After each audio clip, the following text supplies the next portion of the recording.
안녕하세요. 일상에서 꼭 필요한 재테크를 콕콕 집어 알려드리는 재테크 메신저입니다. 실거주든 투자에서든 재테크에서 전세는 매우 중요한 부분입니다.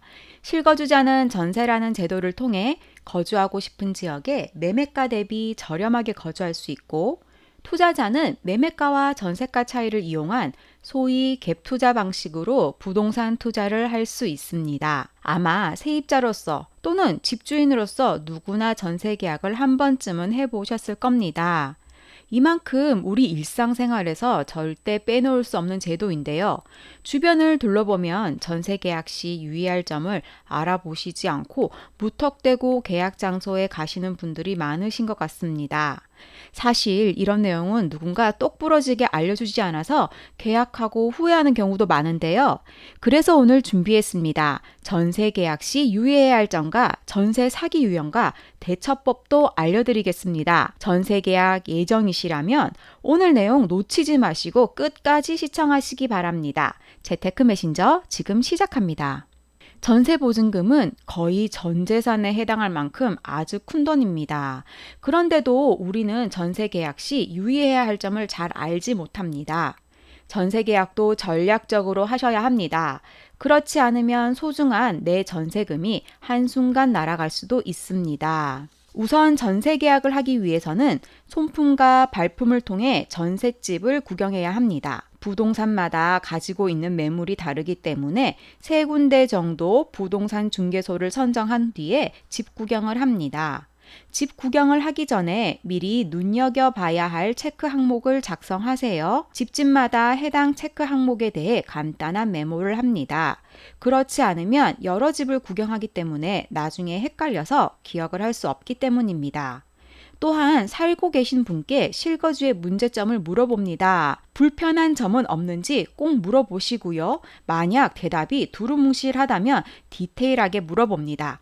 가령 층간소음은 어떤지, 또 이웃과의 관계에서 조심할 부분은 없는지, 도로변이라면 시끄럽지 않은지, 겨울에 결로 현상은 없는지 등 자세하게 물어보면 답변도 그만큼 자세할 확률이 높습니다.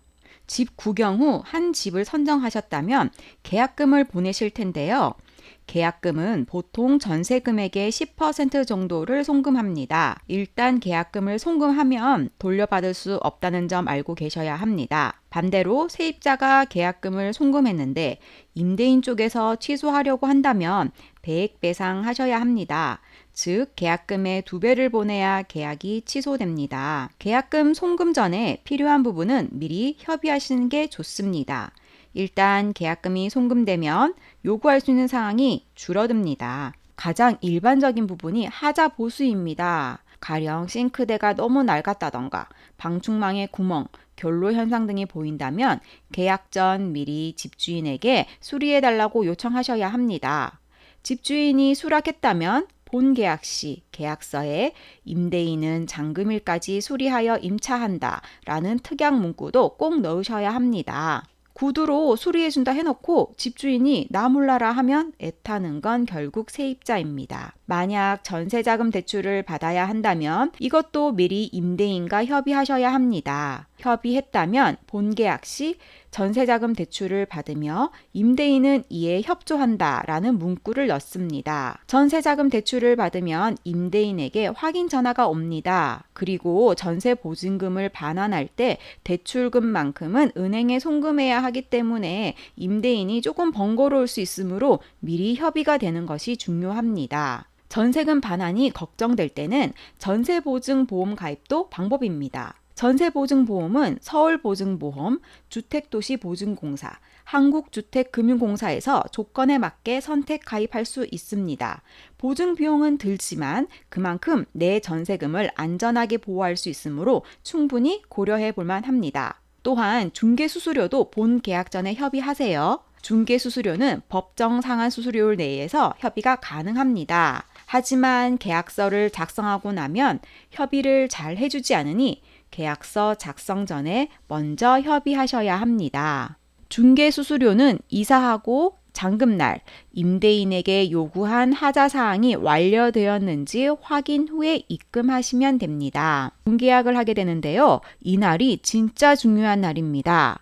우선 등기부 등본부터 확인해야 합니다. 출력 날짜가 오늘인지 확인하시고요. 근저당 유무 확인하시고요. 등기부 등본에 있는 소유주와 신분증이 일치하는지 꼭 체크하셔야 합니다. 대리인이 나오는 경우가 가끔 있는데요. 이 경우 가족이라도 그냥 계약하시면 안 됩니다. 가족이라도 위임장 꼭 첨부하셔야 하고 실소유주와 영상통화라도 하세요. 그리고 소유주의 계좌로 계약금과 잔금을 보내셔야 합니다. 당시엔 사이 좋은 부부였다 할지라도 2년 뒤엔 어떻게 될지 아무도 모릅니다. 나는 계약한 적이 없다. 계약한 사람한테 돈 받아라. 이러면은 정말 난감하거든요. 아무리 부동산에서 괜찮다며 믿고 하라고 해도 꼭 확인하셔야 합니다. 전세금은 부동산 사장님 돈이 아니고 내 돈이기 때문입니다. 만약 근저당이 있는데 잔금날까지 근저당을 말소하기로 집주인과 협의되었다면 근저당권은 잔금일까지 말소하며 추가 근저당 행위를 하지 않는다라는 특약 조건을 첨부하세요. 그리고 근저당이 없더라도 잔금일까지 근저당 행위를 하지 않으며 근저당이 있을 경우 계약은 무효로 한다라는 문구도 꼭 넣으셔야 합니다. 그리고 이제 제일 중요한 부분입니다. 바로 확정일자 받기와 전입신고하기입니다. 이젠 전월세 신고 의무까지 생겼죠. 계약서를 작성하시면 바로 계약서를 들고 주민센터로 방문하셔서 확정일자와 전월세 신고까지 하시기 바랍니다. 전월세 신고는 계약 후 30일 이내에 해야 하는데 실제 입주는 30일 이후에 할 경우도 있죠. 그럼 자칫하면 깜빡할 수도 있습니다. 그리고 진짜 중요한 것은 전입신고입니다.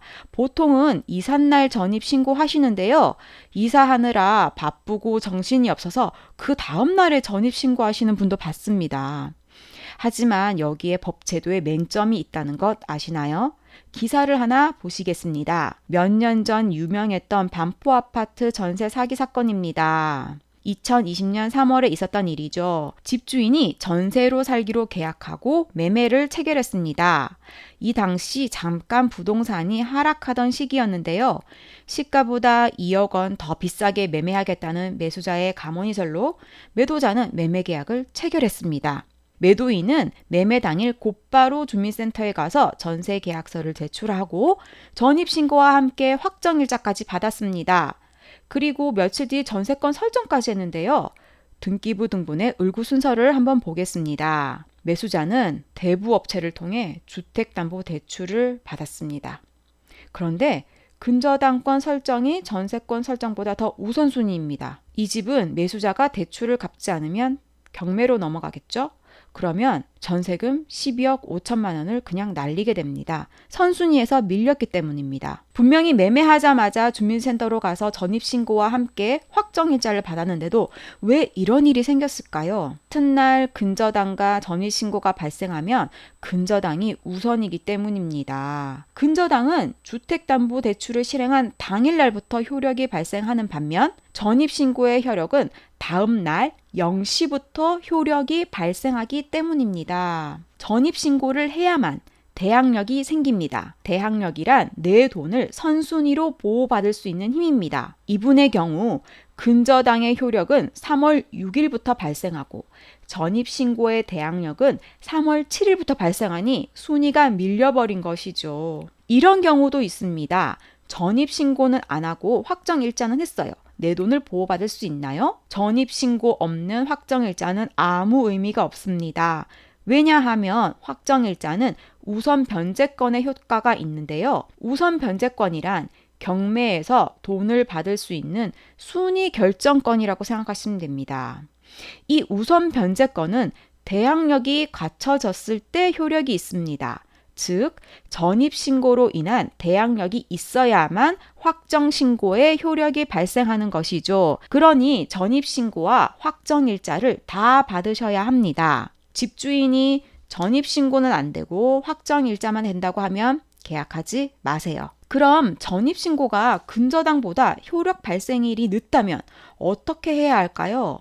방법이 있습니다. 잔금날 하루 이틀 전에 전입신고를 미리 하시면 됩니다. 현 세입자가 살고 있더라도 며칠 전에는 전입신고가 가능합니다. 그리고 잔금날과 그 다음날까지도 재확인을 위해 등기부 등본을 직접 떼보시기 바랍니다. 700원이면 열람 가능합니다. 수천만 원, 수억 원의 내 돈을 맡겼는데 이틀 연속 떼더라도 1,400원입니다. 이 정도는 하셔야 합니다. 최악의 경우 경매에 넘어가더라도 내 전세 보증금을 보호할 장치는 마련해 두었습니다. 그런데 이런 경우도 있죠. 이사를 하려고 하는데 집주인이 돈을 안 주는 거예요. 다음 세입자가 안 구해주면 이런 경우가 종종 있습니다. 세입자는 계약 만료일에 내 돈을 받을 권리가 분명히 있습니다. 무작정 기다리시면 안 됩니다. 임대차 계약 기간이 완료된 후 임차권 등기 명령을 하세요. 임차권 등기가 완료되면 내가 이사를 가도 나의 대항력이 유지되기 때문에 내 전세금을 지킬 수 있습니다. 이 경우 유의하셔야 할 점은 등기 명령이 완료될 때까지는 전입신고를 절대 빼시면 안 됩니다. 접수가 아니라 완료 시점입니다. 완료 시점까지 전입신고를 빼시면 안 됩니다. 그러면 보증금을 받지 못하고 이사를 하더라도 내 보증금을 우선적으로 받을 수 있는 권리가 유지됩니다. 오늘 영상 잘 보셨나요? 오늘의 핵심은 전세 계약도 전략이라는 것입니다. 전략적으로 잘 계약하셔서 피 같은 내 전세금을 꼭 지키시기 바랍니다. 영상이 도움되셨다면 구독과 좋아요 부탁드립니다. 감사합니다.